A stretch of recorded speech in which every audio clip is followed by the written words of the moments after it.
We are live in our studios in New York City. So Nicole, Stan. Yes, with a live studio audience. Yes. Can't believe it. Yeah, We are about to do a celebrity session. Let's everybody welcome our special guest today, Panic at the Disco. Yes, hey. Bring it, Jerry. There we go. There he is. Okay, there's the applause. Smooch me.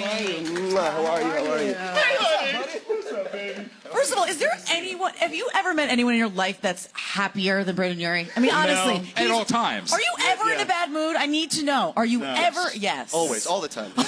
Behind closed doors. I don't want to, He says pray for the wicked for a reason. I mean, I'm praying for myself. I'm such a wicked piece of crap. When you're in a bad mood, are you more of a brooder, a silent type that just gives you dirty looks? Are you a screamer? Or No. I'm very silent. I'm Irish, so I hold it all in. And it'll eventually kill me. Oh, okay. Yeah, it's a tumor. It's a tumor. The Irish way. The Irish way. Now, let me tell you something, guys, that you don't know how sweet Brendan is. Brendan actually happens to share a birthday with my daughter, Victoria, who's a huge fan. Awesome. So I actually brought her up here to Sirius. Brendan took some time, talked to her, took some photos with her, got her tickets to the show. It's a life-changing experience for my daughter, Victoria. So on her behalf, I thank you very much. Oh, thank you. No, thanks for the opportunity. It's such a sweet. I can't believe you guys have the birthday on the same day. That's awesome. I know, right? It's an honor. It's an honor to share that. I mean, that makes you one of the coolest dads ever, Stan. I know his birthday. April 12th. Do you hope that you're going to be as cool of a dad one day? Do you hope to be able to do cool things like that? If I ever was, I hope to, match the greatness that is Stanley.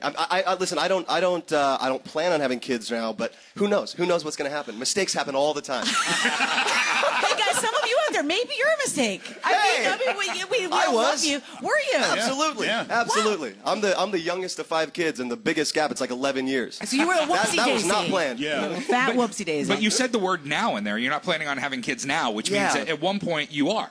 Maybe. I don't know. I don't know. I haven't decided yet. Just so you know, it's all up in the air. I'm on baby watch. That's just what I'm on. I feel like we got married around the same year, and I already got 2. So I mean, I got my eye on you, dude. Okay. Keep them eyes on me. Okay. Now I do know that you had a really. We were listening to a story because you were here doing the countdown at night, just like a week ago or so, and it sounded like you had kind of not a weird proposal, like the way that you asked your lady to marry you was sort of like a little toasty, a little drunky in bed, and then thank God you remembered the next morning. Absolutely. See, I'm a career drinker, so I'm very good at drinking. No. We had to leave for tour the next day, and it was like midnight, 1 a.m. Yeah. We'd been drinking, me and my wife, just having a good time. And I leaned over. It was less of a proposal, more of a demand. Okay. I was just like, I want to marry you. And she was like, wait, are you serious? You're drunk. And I was like, yeah.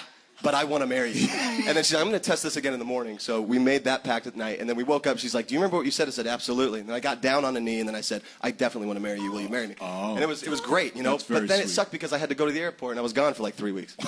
So yeah, it was I was like, gotcha. Well, she had something to look forward to. Yeah, no, it was amazing. It was incredible, yeah. All right, well, we have a whole bunch of fans here. We do. Look at this Hi, great guys. audience. Hey, what's up, y'all? They love you. Jake is my buddy. We did Kinky Boots together. He played Little Charlie Price. Shout out. What's up, buddy? What's going on? Yeah. Phenomenal. This kid is crazy talented. Makes his own beats, his own music, his own song. It's great. What? Yeah, he's awesome. Nice. Anyway, we got a bunch of questions. This is my show. Yeah. Where's you, Jake? Where's like Jamie? Jake. Where's Jamie at? Where's Jamie? Step there's up. Jamie. Go ahead. We got a Hi. microphone. Hi, Go ahead. Jamie. Hi, Jamie. Introduce yourself and go ahead and ask the question. Hi, my name's Jamie. I'm from Levittown, New York. Nice. Awesome. I want to know if you see yourself venturing into any other genres in any future albums. Oh, yeah, I would love to. I would love to do, I think it would be hilarious for me to do something in hip-hop. I just think that would be funny. I do like too. all the people. I do too. Really, I do too. Hey! Yeah, I'm not very hip-hop. So I think that'd be cool. Okay. Yeah, I would love to. I would love to do like a jazz crooner record. That's just for me. That's just for the coffee shop album, Yeah. All right. Well, thank you. We got Thanks, more Jamie. with Panic at the Disco. We're doing a celebrity session right now on Sirius XM Hits 1. Love you. All right, guys, it's Sirius XM Hits 1. It's a celebrity session, and you just performed LA Devotee. That was that was awesome. Amazing. Thanks. Gee. Hey, you guys play that song so much in the past, and I just got to say thank you. Because that is one of my favorites of all time, and especially on the last album. Us You know too. about Hits One. We play the best. I know. Yeah. You know, we we play the roll. best. That's That's how we right. roll. Speaking of performing, I wanted to ask you something. You got the chance to step on Coachella's stage for the first time with Halsey. That was... How did that come about? So, I was just a fan of hers, and I tend to do live streams, and I'll play other people's songs. So I started covering one of her songs, and I think she saw it. Then it got back to me that she was a fan of Panic. Then I heard that she had been to like 14 shows or something. And then I went to her show and saw her perform live, which was an immaculate performance. I was so blown away by her stage presence. Yeah. I was like, she's a star already. Then I got to meet her. We talked for a little bit, and she told me a story how she had a special VIP wristband, and then she lost it. It got ripped off of her at the show, and then she found Zach somehow, and Zach replaced it and got her a new one. And I thought that was so sweet that like we were able to help her out in that instance. Then she invited me to Coachella, so now we're even. Oh my God! Okay, wow. Yeah. No, that was unreal. The fact she asked me to do that. She said she wanted to do our song "I Write Sins Not Tragedies" because it meant so much to her. Yeah. It was beautiful. She's a beautiful person. She's amazing. I love the way that you describe other artists. Like, she's immaculate. And I remember you were talking the other night about The Weeknd. He's got this sexy voice. And you said you've never seen someone as handsome as Adam absolutely. Levine. Oh, yeah. I mean, I feel like we could basically ask, say any artist on Hits 1 and he'd have something cool to say about them. Throw them out. I mean, Ed Sheeran. What do you got to say about Ed Sheeran? Beautiful man. Beautiful. What else do we got? Chainsmokers. Yeah, Chainsmokers. Immense talents. Immense talents. How about Max?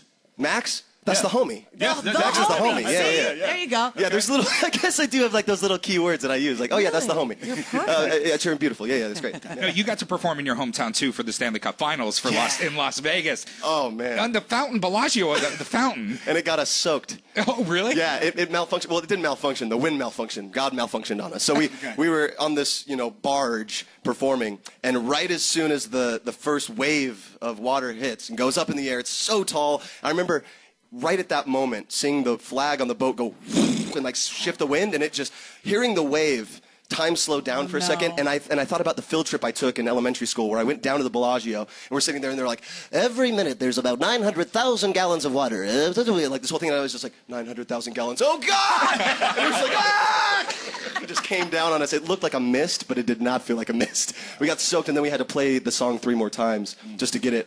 That was so much fun. And we had to do it wet. It was great. I don't understand when people, when it starts to rain at a show or there's water involved, how do you not get electrocuted? I know. We You could have died, Brendan. I know. No, they told us, they said we can't play real instruments, so nothing was really plugged in except for the wireless mics. Cool. And they're like, those mics short out, but you won't get electrocuted. All right. Okay. Where's Ariel? Where's Ariel? Come on up, Ariel. Hey, Ariel. Go ahead and introduce yourself and go ask a question. Hi. Hi. What is your favorite memory off of making Pray for the Wicked? Oh, man. I don't know.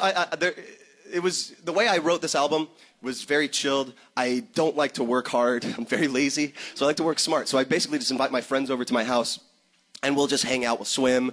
We'll have some beers. We'll just chill by the pool.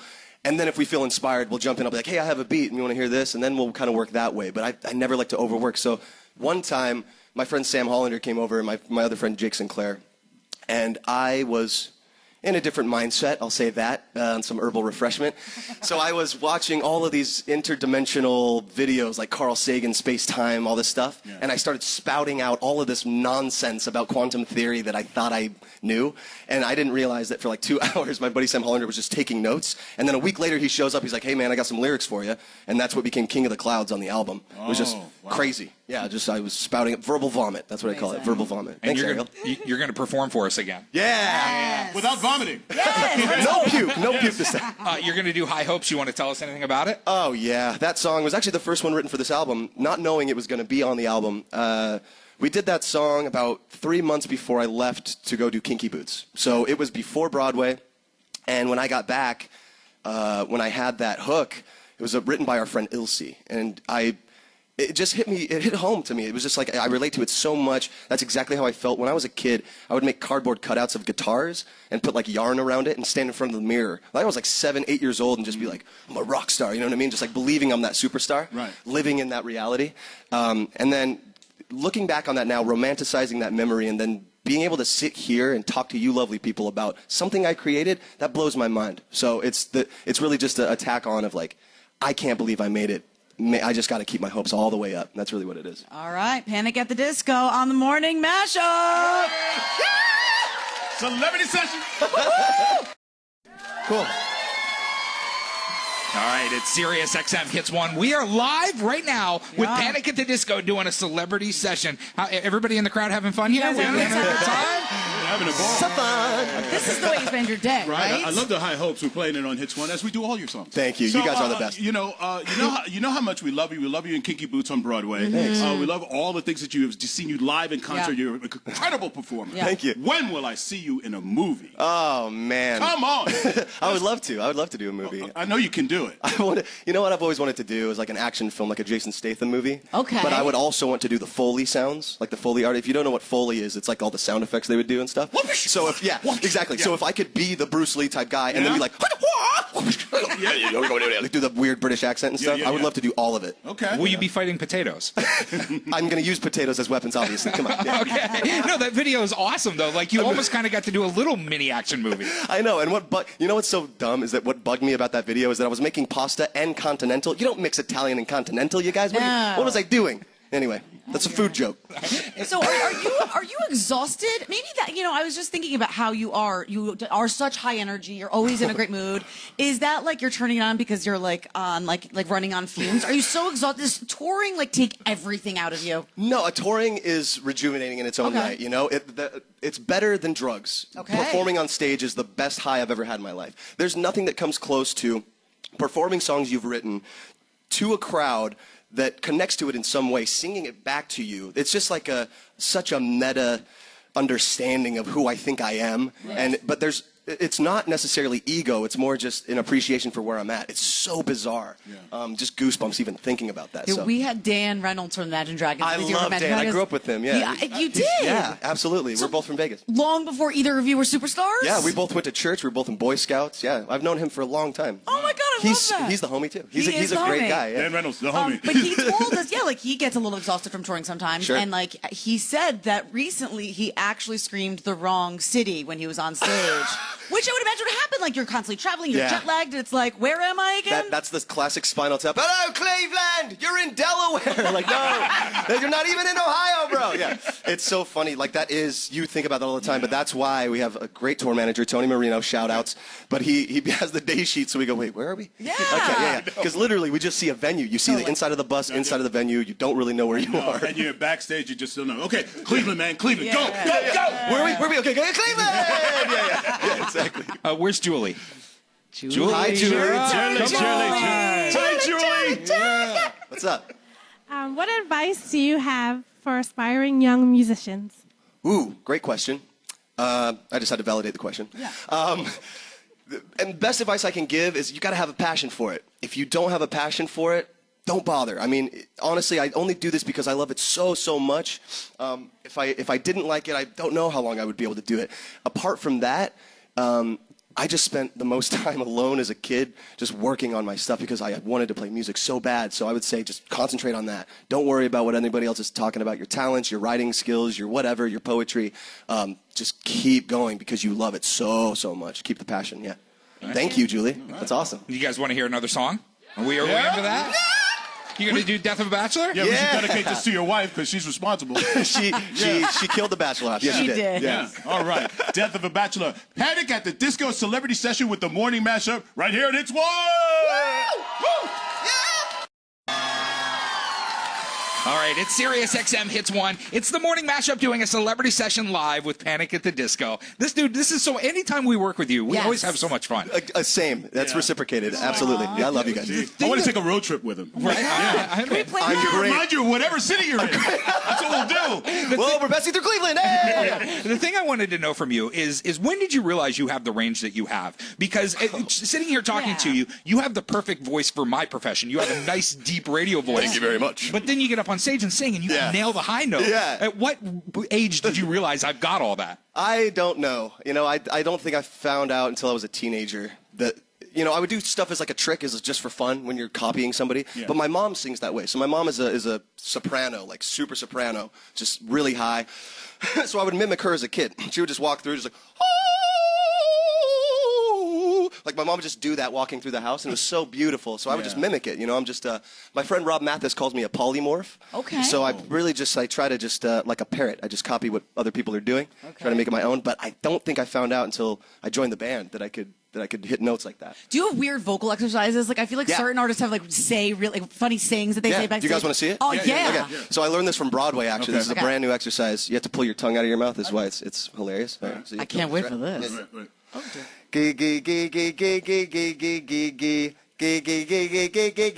And you just go up and up and up, like 2 octaves, 3 octaves, until you can't anymore, and it doesn't feel like it's, And why? What is that? Why is that good? Apparently, the tongue is the second strongest muscle in your body besides your heart. Yeah, it is. And hey-o! So, yeah.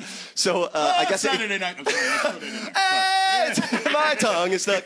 Yeah, like apparently your tongue can get stuck after a while. Okay. So, if you eat late, if you're swallowing water all day, it gets tired. So, yeah, it's good to like stretch it out. All right, where's Tiffany?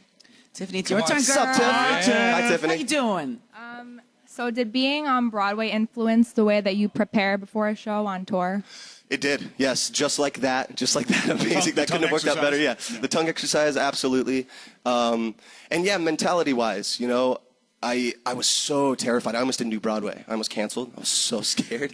And I'm so glad that I didn't, because the reward was even greater. Like, once I would finish a show, I realized, like, oh, yeah, this is awesome. So before a show, obviously warm-ups and stuff, but the mindset has to be different, too. Like, you have to go out there knowing, I know exactly what I'm going to do. If you're second-guessing yourself, the show's going to suffer so bad, trust me. And even when something happens on stage, like I forget a lyric, the very Broadway thing to do is just keep going. Show must go on, you know what I mean? Yeah. Don't even acknowledge it. Nothing happened. We're good, So that definitely helped. I used to acknowledge all my mess-ups, so thank you. Thank you for that. So I personally find it impossible to pick a favorite song of all time. Yes. But if I was forced to write down a top 10 list or a top 5 list, the next song you're going to perform is definitely on it. Oh, so this makes me very excited. You're also really excited that Rivers Cuomo follows you on Twitter. Well, that too. How cool, dude. How cool was that? Yeah, gee. So you're going to go ahead, tell everybody what you're going to do. Yeah, this song was one of the first songs I ever heard from Weezer, and I stole this cassette. It was a cassette tape, y'all. Oh, you kids don't know. It was a cassette tape that I stole from my sister. It was the Blue Album by Weezer, and on that is the song that we're going to do, Say It Ain't So. That's a beautiful song, and I remember hearing the acoustic rendition that they did a while back, and yeah, we were like, let's just do a throwback for us. We've never played this, and all of us in the band love this song so much. All right, well, let's hear it right now. Yeah. Say It Ain't So, Panic at the Disco, Celebrity Session. The morning mashup is on its one.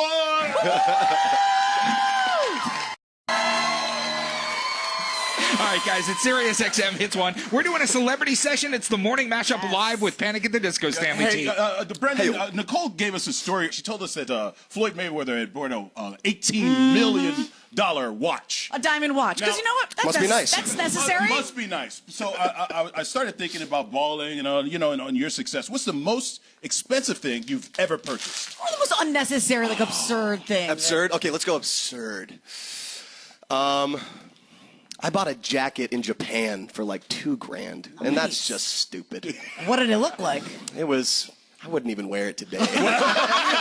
It was very not cool, but at the time, in 2006, I thought it was so cool. It was cool. Yeah, it was cool. It matched my dumb red glasses. It was great. Yeah, it was beautiful.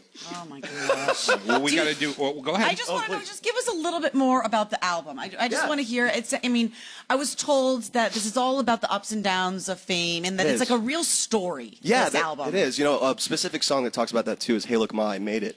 And that's a little more tongue-in-cheek. It's also just shout-outs, like my mom instilled this belief in me at a very young age. She would always drop me off at school and just say, remember who you are. And she took it from Lion King, so she's obviously plagiarizing. But remember who you are. You know that whole thing? Yeah. So she would tell me that every day, and she just, yeah, absolutely. She instilled that confidence in me at a very early age, which was great. But that song, it's more just like, thank you for instilling that in me, but I definitely chose my own path. And it's, the line in it is, I'm a hooker selling songs and my pimp's a record label. Yeah, it's just, a record about everything I experienced in the last 2 years and also romanticizing memories from my past. There's a lot of religious imagery on it because I've come to terms with the fact that I'm not religious anymore, but I can't deny the culture that Mormonism has had. It's had such a great effect on me. Yeah. So I like to use that in a different light. I don't agree with the doctrine, but I like the culture. Mormons are the nicest people because they're hedging their bets. They want to get into heaven, you know what I mean? Yeah, it's great. We're getting ready to wrap this up, so here's how it's going to work. Okay. We've got one more question from the audience. Yes. Sweet. And then you're going to do one more song to take us out of this whole thing. I love it. So where's Stephanie? Come on. Hey, Stephanie. Stephanie. Come on down. It's all you, Your Steph. hair is awesome. I like your hair a lot. Hey. Sorry. So, hi, I'm Stefani. Hi, Stefani. I'm sorry. We missed that. That's way doper, by the way. Way Stefani. doper. Yeah, Stefani. So dope. So, what is the secret behind styling your hair to look so luscious? So what I do is, it's a hair dryer. That's literally it. I put like a paste in it, and then my hair is just so quirky. It's like Pan-Pacific Asian, like it just sticks straight out. So yeah, it's just a hair dryer for 2 minutes, and then it just goes. You have good height. Really, it's like a pump. Thank you. Yeah. That's because it's thin. Yeah. No, it's easy to control. Well, dude, thank you so much for coming and hanging much. out with us today. Anytime. We You guys love are the Brendan. best. You I know love you that. guys. You guys are awesome. We love you. One more song? Yeah. One more song. Let's do it. Let's All do right. it. Let's say amen on Hits 1. Ow!